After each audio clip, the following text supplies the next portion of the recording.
Welcome back, everybody, to another episode of Sake Drinker and Friends. We're in location at Momosa and Morimoto, Napa. Another warm, well, rather chilly day, chilly as it gets for the Napa Valley. Getting dark this time of year. Thank you all for joining us. Thank you for the audience. And more importantly, I want to talk about somebody that's going to join us today. You might already know because you saw it on social media and his famous skills. Somebody that's been doing radio shows, playing ukulele, great family man, also an amazing winery, Judd Winery. And without further ado, I think we should introduce Judd Finkelstein, great friend of mine. Hey, thanks for joining us for the show. Go on. It is such an honor. It's hard to see his face unless it's at a show or at the winery. But it's hard to see my face. Sounds like my wife. Once you hear the voice, then you'll recognize him. Welcome, Judd. Hey, thanks for having me. This is fun. I'm not used to being on a camera. As you mentioned, I do a radio show, so I'm not used to getting gussied up, but it's been fun. I mean, when you have to stand next to a guy as handsome and sharp as this, you gotta step it up. I would have worn my tuxedo, but it's being pressed. So that's what I figured. It's that time of year where you use it a lot. Yeah, exactly. It's being pressed for the gala tomorrow. Oh, there you go. Yeah. What's the gala? You know, the gala that I'm sure I'm invited to tomorrow. So in case you're not familiar, which I'm sure you all are if you're in Napa, I don't know if you're in Austria or Russia, you're very well familiar, but Judd has a show, and the format of your show is bringing personalities from town, and amazing clockwork precision into the way he does things. And I mean, I'm sure Susan and Didier kind of attest to that. It's an amazing. I learned a lot from being on the show. And if you want to tell us a bit about the show. Sure. It's a weekly radio show called Judd's Napa Valley Show. I had the marketing people come up with that one. And it's as you mentioned, it's a personality-driven radio show. It comes on Tuesday mornings, and you can listen to it wherever you are via internet at kvon.com, or if you're in Napa Valley, tune in live from 9 to 10 a.m. at 1440 a.m., or you can go on the iTunes store and hear all the podcasts looking up Judd's Napa Valley Show. And I have the great personalities come on, such as Eduardo, such as the fine producers of this program here at ToutSuite had an episode. And I like to bring on the folks of Napa Valley who I find interesting and intriguing, who I think locals and maybe folks who are wanting to visit Napa Valley might find interesting and intriguing, and then they can then go experience those people, whether they're coming here to, maybe they heard your episode like, that guy sounds cool, I'm going to go over to Morimoto and have him suggest some wine and sake for me. Or it might be a chef, a vintner, an artist, a musician. And it's not just a regular talk show either. As you know, we come up with some really fun parts, some quirky bits to do. And if you go to the iTunes store and look up Eduardo Dingler, you can hear what we've put him through and get to know him a little better as well. That was not embarrassing at all. Especially you're great. Show. You're natural. The music and all those parts. How long have you been doing it for? The radio show has been now a little over 2.5 years. Wow. Yeah. So I actually went on iTunes when you first talked to me about it, and it's amazing. I mean, you can spend days if you're in a cave somewhere hibernating. You can just listen to it. It's very entertaining. Thank you. We're coming up on our 100th episode. Wow. The week after next, we'll have our 100th episode bonanza. So hope you'll tune in, and I've got some special fun in store for that show. Absolutely. How about tell us about the winery a little bit and what you guys focus on and do. Well, we pour some sake because that's what we're for, right? That's why I came. Well, our winery is a small family winery. It's called Judd's Hill. We're celebrating our 26th year right now of Judd's Hill. It's actually our almost 40th year of making wine in Napa Valley, but 26 as Judd's Hill. We're located just north of the town of Napa on Silverado Trail. We make about 3,000 cases of wine. Everything is very hands-on. I'll turn in profile. This big nose you see here, I can stick it in every barrel and sniff around. Got the nose perfect for being a winemaker. So it's very personal winemaking in the sense that we can quite literally touch just about every grape, bunch of grapes anyway, that goes into our wine. So we know what it is we're working with. And we make small lots of several different varieties. And we know how to show people a good time too. So I would love for anybody who's watching to come visit us when you're in Napa Valley, or if you live here, just come on over. Let's meet our neighbors. Visiting information is at juddshill.com, and we like to show people a good time with fine wine. Absolutely. Personally, I'm a big fan of all of their wines, but currently here in Napa Morimoto, we have the Petit Syrah by the glass. Thank you. We also carry the Sauvignon Blanc, which is outstanding, the Della Gasparina vineyard. Thank you. Amazing stuff. But thank you for sharing on that. We'll talk a bit about the music and all that. Okay. I wanted to start with Ishishima, which some of you viewers from all over the world and some of the guests here are familiar with. This is the Ishishima from Niigata. Cheers, Judd. Cheers. Such a pleasure to have you. Come by. Very clean style from Niigata, sharp. It's a honjoso, so brewer's alcohol added. The family's been making sake since 1790. 1790. So just about a bit. They definitely got it down. Amazing. They passed it on from generation to generation, and it's something that you can always rely on. And the coolest thing about it, if you're not too familiar with sake, and you go somewhere and you see the bottle pops up. I mean, brilliant marketing. They just recently switched the labeling. It used to be very traditional, something more along the lines of this one, the Dewatsuru. And then they switched it into a more avant-garde and some that I very modern art, it looks like. Absolutely. It caught my eye when we first came in here to experience the Momosan bar. Now, I'm a novice when it comes to sake. Not anymore. Well, I'm getting there. A month ago you were. In the last month I've come in here 3-4 times, I don't know. Well, he came on my show and he started talking about what a great experience it is that very night I came in. I was like, I have to experience that, and it's been wonderful. So I still don't know if there's a proper way to approach sake. I'm starting to learn a little bit about the terminology. Should I be smelling it like I would wine? Sake, you should, especially being in wine country or wherever you are in the world, approaching sake should be very similar to wine or something you're familiar with, a little farther from a spirit standpoint, because you can definitely swirl, smell, you should taste it, see what you like, and then enjoy it the same way. For instance, when you take a sip, instead of just chugging like you would with tequila, or some people know about drinking sake in other parts, you use like you would with wine. Like exactly like you would with wine. Enjoy it. Make sure it hits all sides of your mouth. Get the textural experience. Get all those notes out. Then breathe it in. And just bam. There you go. You have a very well crafted beverage that there goes a lot of love and history into making. So it deserves the same respect. Not that some other things don't. Absolutely. It's an ancient beverage, and I know many of them are very hands-on. Absolutely. Very labor-intensive. So, I try to think about that when I'm enjoying wine, all of the work and effort and love that went into it. It's interesting hearing from you when I do come and sit here at the table that's right behind the camera right now. You seem to know the personal stories, and it helps me appreciate the sake ever that much more. It's an amazing way to relate when you can definitely hear and make it like a personable touch to it, right? I mean, hearing the story and all those things. And another thing, talk about pairings. Yeah. Very traditional. First thing that comes to mind when you're pairing sake, sushi, right? Sure. Traditional. So we brought a little something from Chef Ichiro. Oh, really?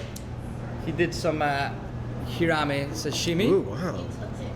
Yes, indeed. Look at this. Beautiful. So yeah, I mean, sushi's art. Chef Ichiro is just out there. So please feel free to grab a little piece. I'm sure. I trust you wash your hands today. I'm fastidious. Yes. Thank you. You're welcome. Please, guys. And the idea is to, especially with a sake like this with higher acid, to kind of cut through the fattiness and the fleshiness of the fish. It's very mild fish too. Mm-hmm. Absolutely. It just elevated the whole experience. I'm joking on it, but I'm enjoying it that much. But like wine, the flavors complement each other, and you get a whole new experience when you go back to taste the sake. Absolutely, and it's just, in some cases you don't find that rich acidity or spiked in a way that you find on this one. Obviously from the north, it's snow melt, a little cleaner. Some other a little more richer style. And I actually want to taste you guys on this one that we haven't talked about on the show yet.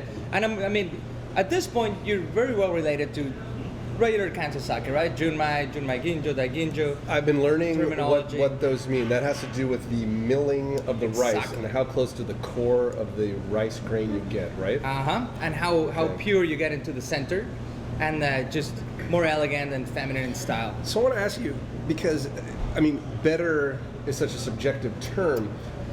Is it generally thought that the more it's milled, it's like when you get down to the Junmai is the most milled, right? The Junmai Daiginjo. Daiginjo, okay, Junmai Daiginjo. Are those considered the better sakes, or they just maybe It is cost more? very relative. Definitely Depends on costs your more, palate? because one of the things about Japanese culture is that 99% of the time you're gonna pay more for the more craft that goes into it. Okay. Right? So with the Daiginjo, you've been milling this, and to put it in perspective, to mill a grain of rice, Yeah. to make a Daiginjo might take up to 3 days. So it goes wow. through these bands, and it's time consuming, right? So you get to just the center. So inevitably it's gonna be more expensive all the time. Any house that makes old styles, the Daiginjo is the most expensive. However, You have much less product to work with. exactly, less yields, Yeah. and just very feminine and delicate. Now, it all depends on styles. So, if I personally prefer a Junmai or a Honjoso with a little more body, more richness, Okay. and it's always going to be cheaper. It's not that I'm cheap. I just prefer a little That's more what you texture, like. right? Well, people ask me almost every day, you know, is it the more you spend on wine, is it a better wine? And I say, it's only a better wine if you like it better than the last wine you had, no matter what Exactly. you paid for it. So yeah, that's a It's good so point. relative. You don't have to be cheap, and you're not cheap. You just know what you like. Exactly, and Okay. actually asking a lot of people I know, a lot of mentors in the sake world, is like, what do you prefer? And just to ask them that question, put them in the corner. What do you prefer? They're like, well, if I'm gonna sell it, I'll sell the Daiginjo, or I'll recommend it, right? Because it's a business. Right. But at home, you'll find me with a Honjoso or a Junmai, 99% of the time. And that's what it comes down to. It's the same thing as wine. I mean, do you prefer a Pinot Grigio from Northern Italy that's $6 a bottle, or you prefer a Cabernet that's going to range between $50 and $200? Well, you have more richness, more bang for your buck, if you will, on a bigger cab, right? A lot of people perceive Generally that as- speaking, that would be true. So are those same types of generalizations true for sake? So, you know, if I look, and I don't know much, but I finally understand what Junmai and Ginjo and Daiginjo means. Is there a generalization I can keep in my head? Okay, if I order the Junmai, it's going to have this type of characteristic. Like if Yeah. I know if I'm going to order a Pinot Noir, I have a pretty good idea of what I'm going to get. Yeah, there's a range, but generally, if you stick to the map, right? You think about the map as if it was Italy. Northern is cooler, more crisp, more focused, and the south is richer, more like Sicily, a little more round, more body to it. Now, if you stick to those, and then you start thinking about the polishing levels, there's Junmai, which you only take a little bit out of the grain of rice, brown rice. So you grab always more body, more weight. And if you do a Daiginjo, it's going to be very delicate and lighter on its feet, right? Okay. So if you stick to those 4 generalizations, look at them in a quadrant, you can be really rest assured and be safe and show off to your friends when you get to the bar. And that's or a what it's all restaurant. about. I just want to look smart. Or Sophisticated. somewhat educated. Yeah, I mean, somewhat come on. educated. You are a symbol of sophistication. So you show up at the store and you're gonna cook at home, or you show up at the restaurant and you look and see, oh, here's the Daiginjo from Niigata. That's gonna be the most delicate, more velvety, seductive style of sake there is, right? So if I'm gonna do a grilled lamb chops, I would never buy that at home for the pairing, right? No. It's just gonna destroy it. Right. But if I'm gonna do that, I look at the southern style of sake. That's a Honjoso or a Junmai. Perfect. Fuller, because you will richer. have the richness to counteract with the dish. Okay, so I guess I've sat down at restaurants that have a sake selection, and I don't recognize any names, so I don't know what to order.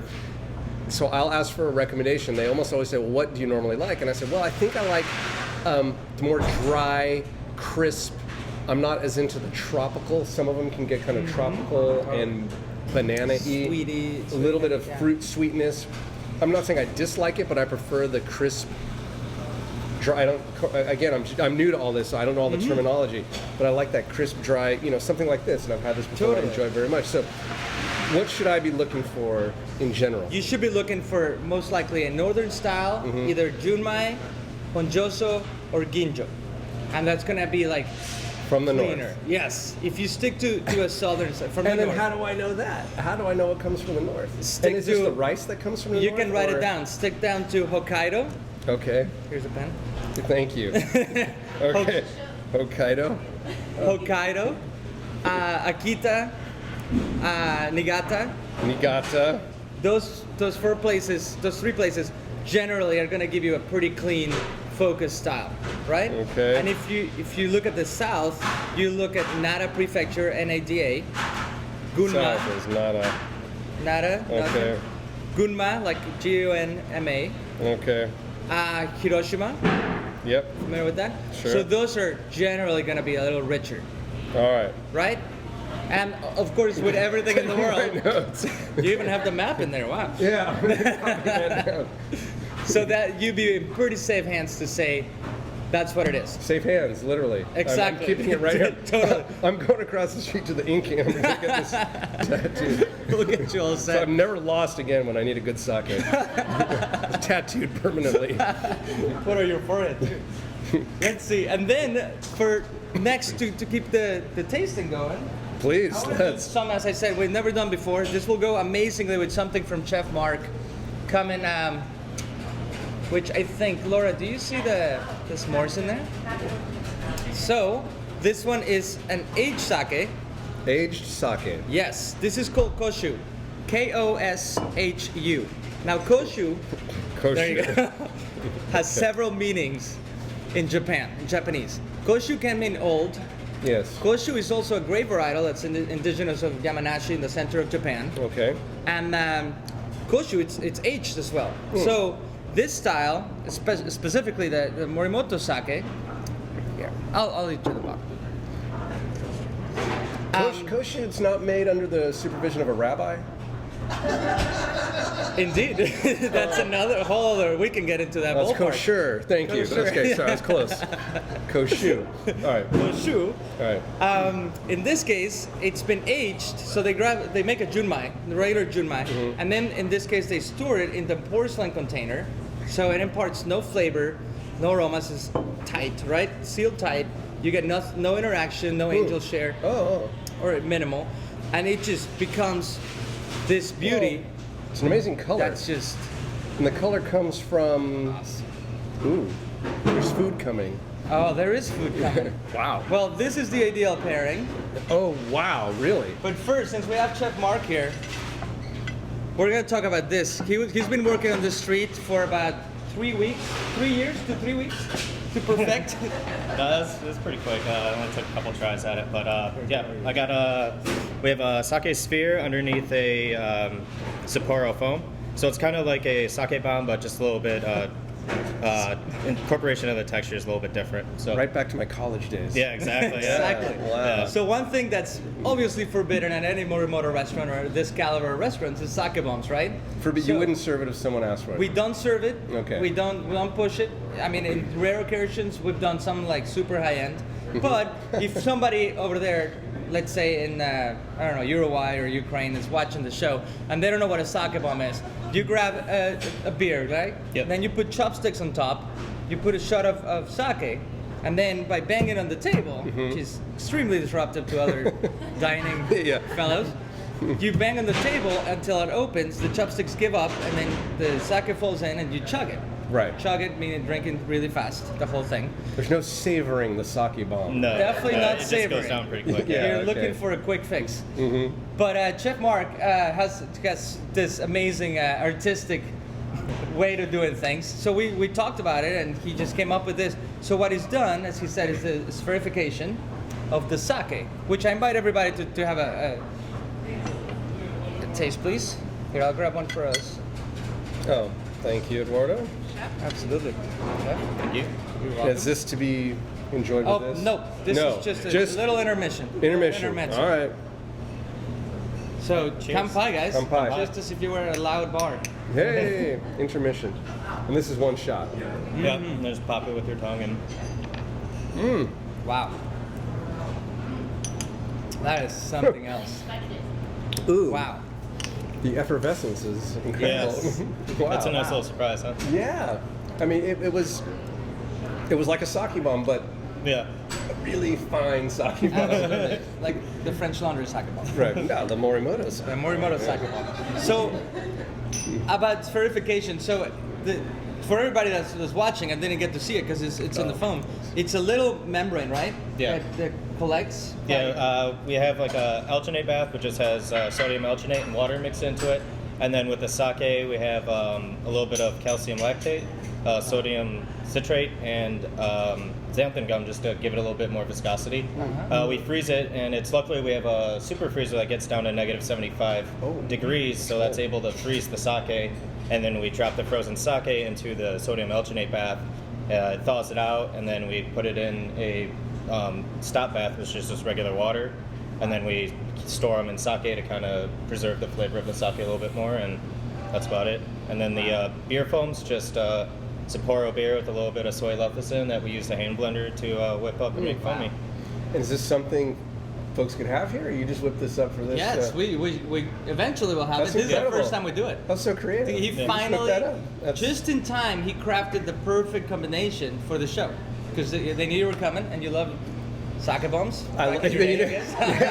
It's in my bio. I love sake bombs. We just knew it.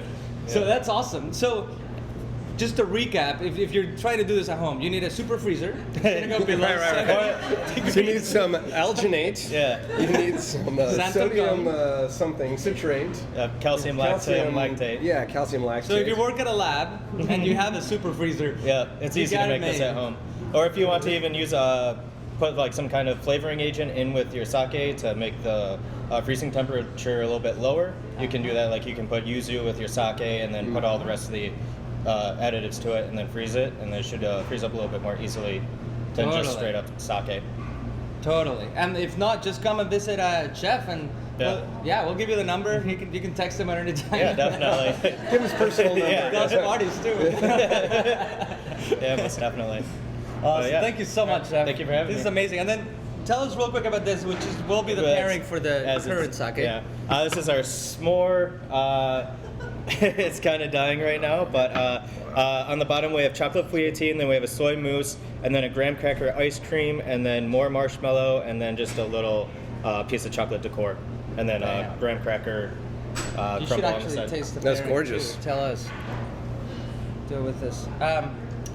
Does one use spoons for this then? Yes, we do. There we go. Here's some forks. Now, I guess I never thought of sake as a dessert accompaniment. Is this a common?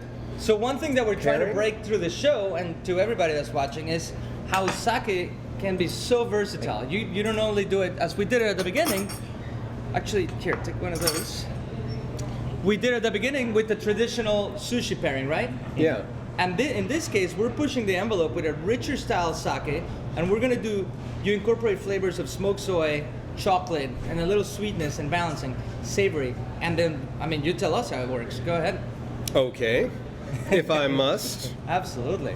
Let's get a little bit of everything in Yeah, there. try to right? get down to the bottom layer. That's like the little chocolate fouettine. Don't worry about breaking the slate. You can really crack into that. Okay, there we go. We got some of that chocolate, a little bit of this and that. All right.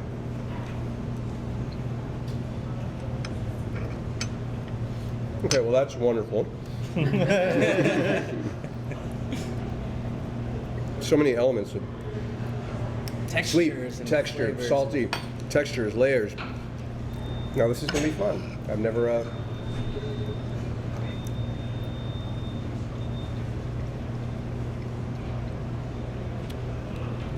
It's perfect.